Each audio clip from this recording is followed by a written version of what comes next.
Hi, hello guys. Welcome back po. For today's video, ang itatopic po natin ngayon is yung mga question po na na-receive ko po dun sa mga video na in-upload natin dun sa mga comments field. Kinonsolidate ko lang po yung mga question na pwede nating sagutin. Nag-drop naman po ako ng answer pero medyo na-delay lang po. Medyo busy po tayo ngayon sa maliit na yung printing business po. Sana supportahan nyo rin po yun. Meron din po akong page or yung YouTube channel nun. Siyempre 2025 na po guys, so hindi lang puro loan, dapat humanap rin po tayo ng pagkakakitaan natin. Especially dito sa YouTube, maliit lang naman po talaga yung nakukuha, hindi naman talaga ganun kalaki, especially sa mga maliliit na YouTuber. So guys, so basically yung purpose naman ng channel na to is to earn and grow. So dapat nag-encourage po natin yung bawat isa na maghanap po ng mga ibang stream, income stream para hindi lang po puro loan. So dapat yung nilo-loan nyo is napagkakakitaan nyo rin po. Nagagamit nyo po sa tamang paraan. So yun nga guys, nag-consolidate tayo ng mga question dun sa mga video na in-upload natin, dun sa mga idol natin na nagtatanong. Nag-drop naman po tayo ng answer pero I guess medyo na-late po yung yung answer natin. So umpisahan po natin dito kay Lods na nag-comments po siya dun sa video natin na how to pay your Atome bill early. Si ano po yan, si Idol Sheila Mame Bosako 3043. Yung question po niya, hi po, bakit walang select amount sa akin pag nag-pay early ako? Dito, Boss May, pag pumunta po kayo sa AppSky Atome, para makita niyo po yung bill amount, pupunta po kayo dun sa bill tapos unbilled po. Baka hindi niyo po nakita yung unbilled. Kaya hindi niyo po makikita yung amount kasi wala pa po siyang bill kaya wala pa po amount siya. So, ang gagawin niyo po dun sa bill, dun sa baba, i-click niyo po unbilled. Lalabas po yung unbilled amount po ninyo. So, ilalabas niya po lahat ng total ng mga nautang nyo dyan sa entire na billing period. Pero dito po boss, wala po siyang po kasi dahil pay early, wala pong installment plan po rito. So, hindi niyo po pwedeng installment. Kung babayaran niyo pang early, so pabayaran niyo po siya ng full amount. Kung halimbawa 10,000 po yung full amount, kailangan po ninyo bayaran yun. Pag gusto niyo bayaran early, full amount po. Pero hindi niyo po siya pwedeng installment kasi hindi po siya lalabas. Kasi installment, lalabas lang po yan kapag meron na po kayong due date. Kasi between due date yan saka sa yung billing date. Yun po. Yung next question po is yung sa natin, yung in-upload natin na video, how to convert your yung credit limit into cash. Pero ang question po niya, sabi niya rito, hello po, ask ko paano mag-withdraw ng cash advance ng East West Banknet kasi laging invalid yung transaction. Tama naman yung CI PIN. So ito pong yung bakit nagpi-failed kasi siguro po kailangan niyo pong i-update yung PIN niyo kasi usually po kapag nare-receive niyo po yung credit card, nagse-send po yan ng PIN doon sa niyo po sa text message. Pero I'm not sure po kung tama po yung talagang nailagay niyo. Pero dito po ang sa pagwi-withdraw po ng cash sa credit card, guys, totally different po ito sa pag-a-avail ng yung loan niya. Ang cash advance po iba po ito. So although meron tayong cash advance, usually 50% po 'yan ang credit limit natin.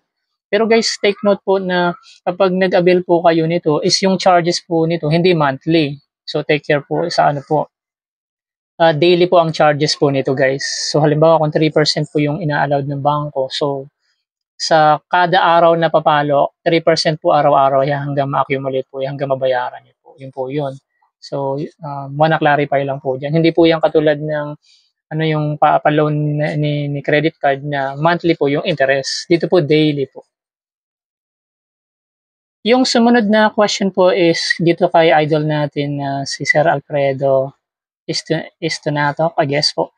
Nagtanong po siya doon sa video natin na paano ma-increase yung Atome spending limit.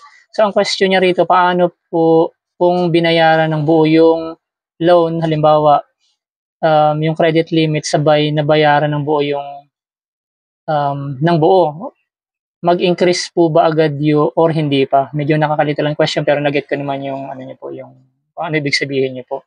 So ito guys, kung halimbawa binayaran niyo po yung credit or yung loan niyo dito kay Atome, Hindi po yan agad i-increase guys ng ano ng limit.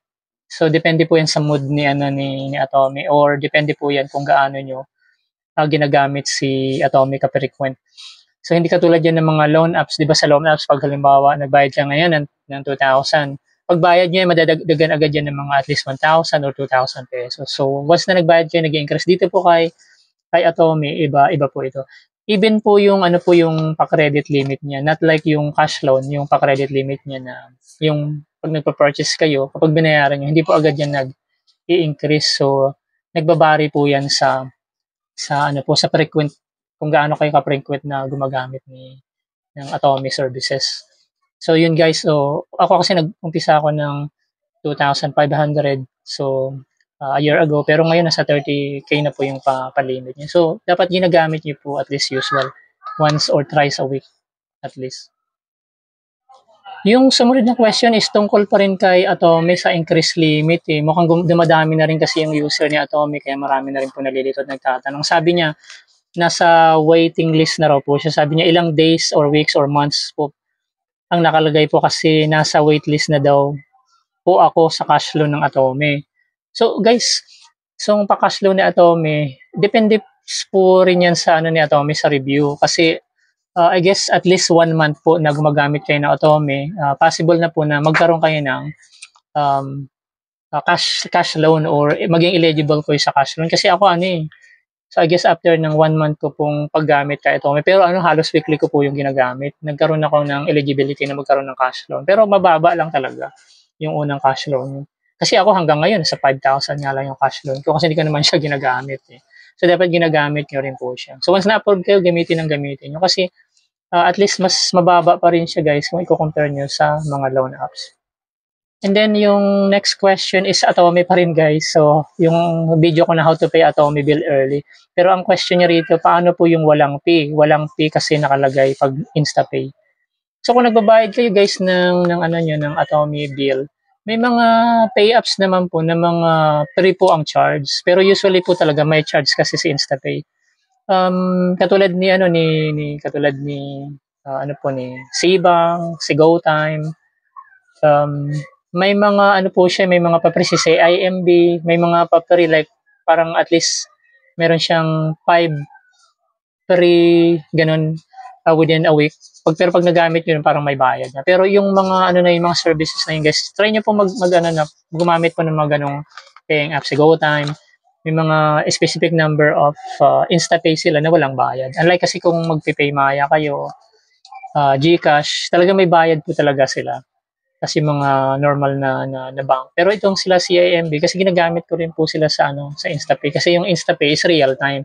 Dapat make sure na doon lang kayo sa bank transfer tapos InstaPay. Wala pong usually bayad like kung gagamitin niyo yung mga papri nila. Yan po. And then yung next question natin dito is sa video natin how to convert your credit limit into cash kay East West.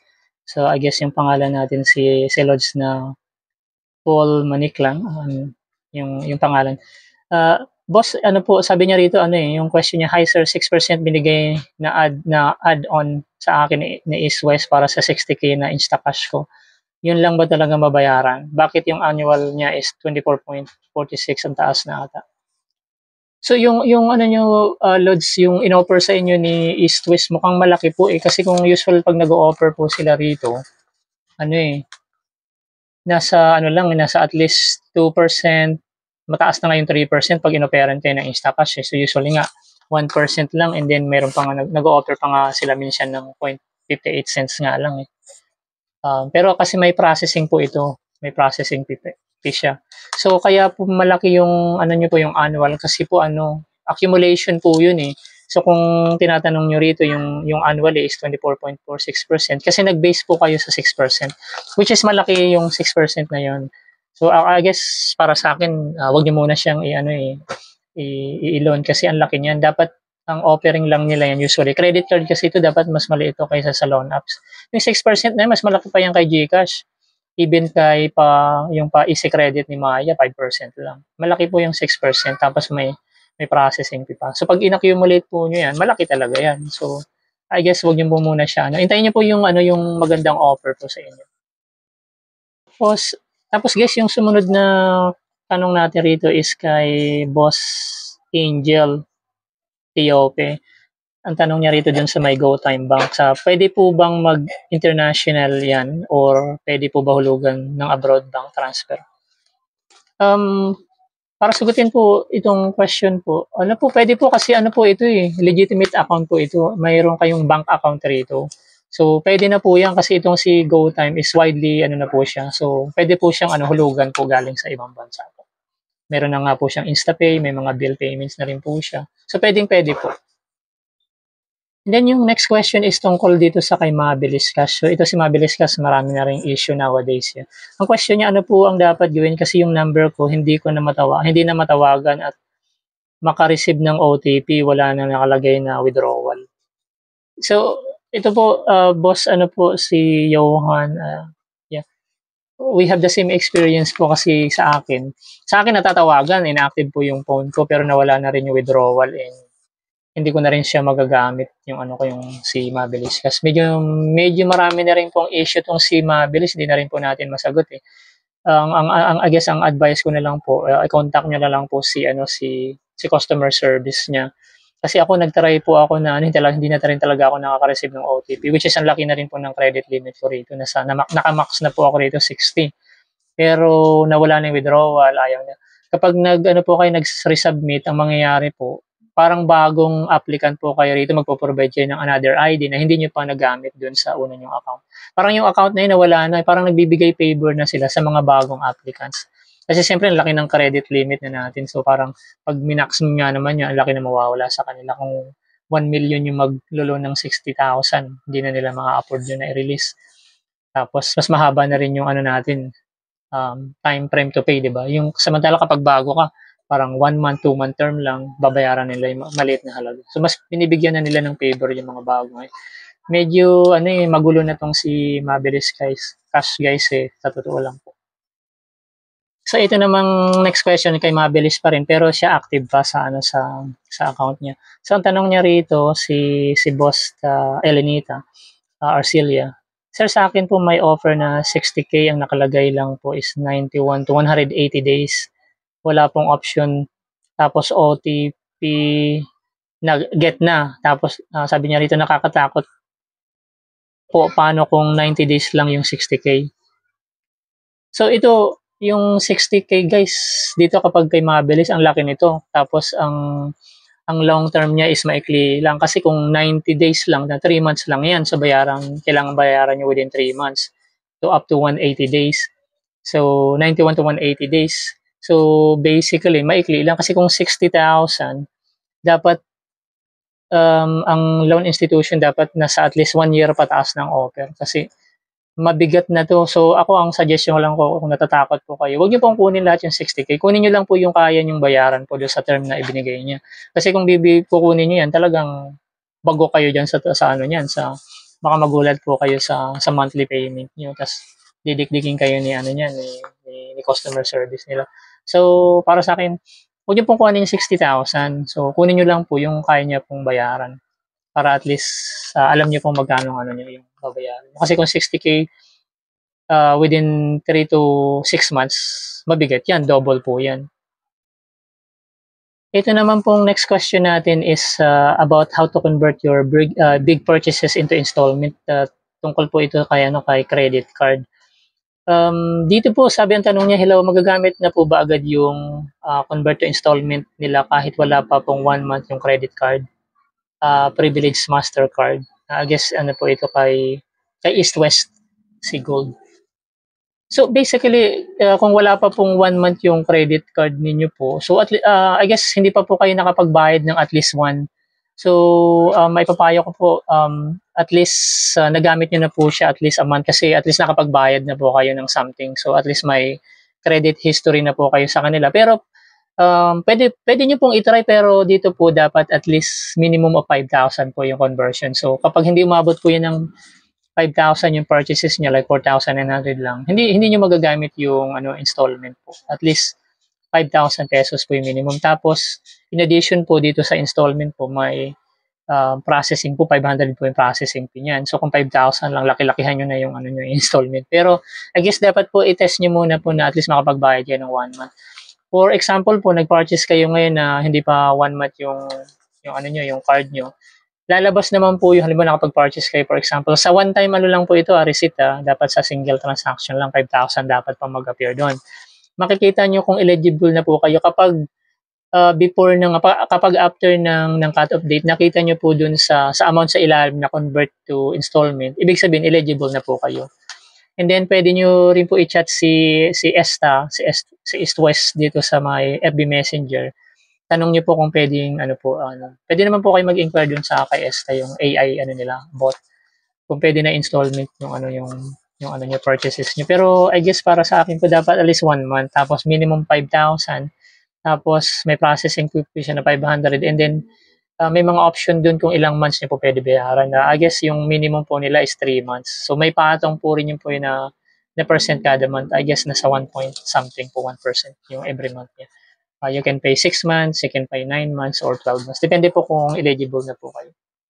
Ito namang sunod na question natin is kay Idol na Emmanuel Galban. So nag-comment siya dun sa how to pay Atomy bill early. Ang question niya, tataas po ba yung credits kapag naka-pay early ka? Hindi po.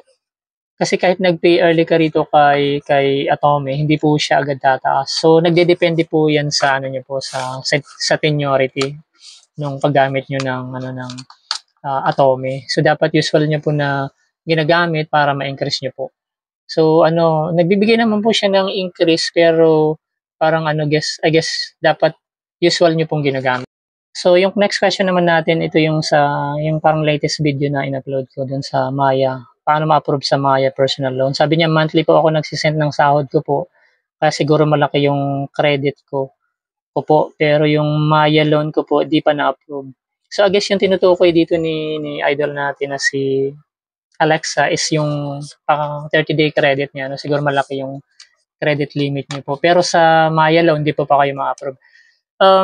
Dito po guys, medyo dapat seniority na rin. Usual nyo po ginagamit yung services. Pero sa akin po kaya ako na-approve, I guess, kasi ginamit ko itong si Maya 30-day credit. Baka hindi nyo po kasi ina-avail po yung pa-credit ni Maya. Kasi yung basic niya, di ba, 7,000 pesos. And then, since this is only 30-day credit, so dapat bayaran nyo po siya the next month after ng cut-off date. Yun po. Kapag ginamit niyo po yun, parang ginigauge niya yun na capable po kayo magbayad nung ibig sabihin loan. So, doon pa lang niya parang ina-assess na itong tao na to is may credibility, may capability na magbayad ng loan. So, doon pa lang time na ma-approve kayo sa Maya loan. Kasi yun yung nangyari sa akin, maraming beses ako nag-apply dito kay Maya Credit, which is kay loan. Pero which is hindi ko naman kasi ina-avail si credit. So, yun nga, ginamit ko. Siguro mga twice or thrice ko ginamit to si pa-credit ni Maya, and then good pay. So the reason yung pagkaka-approve sa akin ng loan. Yun lang po yung naging kaya ako naging na-approve sa Maya loan po. Yung gamitin niyo po yung yung pa-credit. So ito namang next question natin about kay how to pay Atomy bill through InstaPay, through GCash installment. Sabi niya rito, tanong ko lang po paano kaya mapalitan yung payment pay in full ko. Sana kasi napindot ko siya 3 months installment, nagkamali, hindi na niya mapalitan. Ito guys, pag napindot nyo itong si installment kay Atomy, hindi nyo na po yan pwede mapalitan. Wala na kayong option kundi installment. Maganda naman kasi installment nyo, hindi nyo babayaran ng full. Pero kung gusto nyo pong bayaran ng full, mag-ingat po kayo kasi mayroon doon button na installment. Pag na-click nyo, wala, no choice kayo. Kasi nangyari din po sa akin yan. Kaya hindi lang po kayo nag-iisa, kasi marami pong nangyari sa ganyan na gusto nilang i-pay full tas na installment. Kasi nga naman, pag in-installment mo, may patong na rito si Atomy kasi doon sila tumutubo po. Doon sila kumikita. So parang, tukso yun na nandun yung button na naka-ready palagi na pag nagkamali kayo, patay kayo. So magbabayad kayo. Pero I guess okay naman po yun para at least ma-experience yung installment. Kasi in the future, kapag malaki na yung amount, sigurado mag-installment kayo. Ang tips ko lang naman para hindi kayo magkamali na pay full, or careful lang po kayo kung dumating na yung due date nyo, careful lang po kayo. Pero mayroong technique kasi dyan para mabayaran nyo na ng full. Bago po mag-due date, pumunta na kayo sa ano sa bill and unbill. Doon wala pong option doon na magkamali kayo kasi pay in full lang talaga 'yon. So before mag-due date po, bayaran niyo po ng full. Halimbawa, ang due date niyo is 5, 'di ba? Every 5. Huwag niyo na hintayin yung 5. Punta na kayo sa unbilled, tapos lalabas naman po yung total amount niyo doon. Tsaka niyo pay early. Ang tawag doon pay early. Kasi nga naman kung hihintayin niyo si due date, halimbawa 5, dumating yung 5, tapos by, ano niyo, magbabayad kayo ng as is, nandun na po si ano, makikita niyo na po doon si installment. So, tukso yun. Nandun palagi sa unahan. Pag klinik niyo yun, patay kayo. So, dapat, yun lang ano, tips ko guys. Pay early. Tapos doon sa unbilled. Yung next question po natin, ito po ano madalas rin po ako nakaka-receive ng question na ito pero nasasagot ko naman po ito. Pero I guess marami nakaka-experience ng ganito. Ang sabi niya rito, question po nito ni idol natin na the right mindset tapos be successful. Parang yung YouTube channel din siguro ito. Sabi niya, hello po, currently experiencing po na nagbayad ako through GCash pero hindi nag-reflect yung sa mabilis cash ko po. Paano po kaya to? So, I guess ito is question na rin sa mga Atomy na user na parang nagbayad sila tapos hindi nag-reflect sa ano sa ano po sa account nila. Tapos nabawas na. Pero parang katulad din kay One Hand, naka-receive din po ako ng question ito. Ito guys kasi sa ano, dito kay si Loan App, especially sa Mabili, sila One Hand. Ano po siya kapag magbabayad po kayo, halimbawa katulad sa GCash, dapat papasok po kayo sa bill. Hindi po sa bank transfer, sa bill po siya. Kasi si Atomy, bank transfer lang pag magbabayad ka ng payment. Pero dito po, iba po ito kasi loan apps po ito dapat. Pag magbabayad kayo sa kanila, bill, tapos loan, doon sa loan. Tapos, usually kasi itong mga loan company na ito, SkyPay po ang ginagamit nila, Sky Loan. So, dapat specific po, si Sky Loan po yung gagamitin nyo po na company. Kasi kapag nag-process po kayo ng pay, lalabas po yung merchant contract nyo or contract number nyo po. Para hindi po kayo magkamali, wag niyo po siya i-type manually, i-copy niyo. May option po kasi doon talaga na inaano niya, copy kasi which is mahaba. So pag kinopy niyo, i-paste niyo po doon sa Sky Loan. Tapos kung yung amount, sa amount kasi kahit i-type niyo naman manually. Pero yung contract po dapat i-paste niyo po talaga. So kung ano po yung contract na inilagay nila doon po, yun lang po i-copy niyo. Wag niyo pong I guess usually naman pareho yung mga contract number. Wag niyo na lang isunod yung mga old. Sundin niyo na lang po itong bago. Halimbawa, pinindot niyo yung pay, di ba? Lalabas naman po yung may instruction sila doon Tapos sinabi niya pay, tapos bill, tapos loan, tapos Sky Loan. Doon lang po sa Sky Loan kayo magbayad. Tapos i-copy paste niyo po yun. Magre-reflect po yun within 24 hours. Usually po, within na po yun, within a second. Kasi parang Insta-pay option na rin po siya, real time. So I guess may mga usual na gumagamit kasi ng mga ibang yung mga paying apps katulad ng mga yung iba kasi sa bangko, parang yung iba kasing bangko wala pa po silang ganun is may loan pero hindi naman lalabas. Wag yung bank, I guess. Pero kung meron naman talaga sila dong option na pay bill loan tapos Sky Loan, yun, pwede niyo pong bayaran yun. Pero dapat yun po. So I guess po yun po yung nagiging issue Minsan nagkakamali sa contract number, dapat tama po yung contract number. So guys, yung ibang mga question rito is nagawa ko na rin po naman talaga ng video. So balikan nyo lang po yung yung mga video na yon tungkol sa paano magbayad po, kung ano yung mga nagiging reason. Tapos kay Atomy po, kasi maraming Atomy user na usually. Marami na rin sa question Lumalabas kasi itong mga question na to sa akin kapag malapit na po yung bayaran, kapag malapit na yung mga alam niyo yung mga due date. So lumalabas na po yung mga nanonood ng video sa nagtatanong. May mga ako rito guys, may video ako rito na tungkol sa how to pay Atomy and facts all about Atomy para malaman niyo po. I-insert ko na lang rin po yan dyan. So guys, maraming salamat po sa patuloy na panonood. Kung hindi pa po tayo subscriber, click nyo lang po dyan sa baba and para ma-update din po kayo sa mga bagong video na ilalabas natin. Isama nyo na rin yung notification, yung bell notification. And thanks so much for watching and hope to see you next time.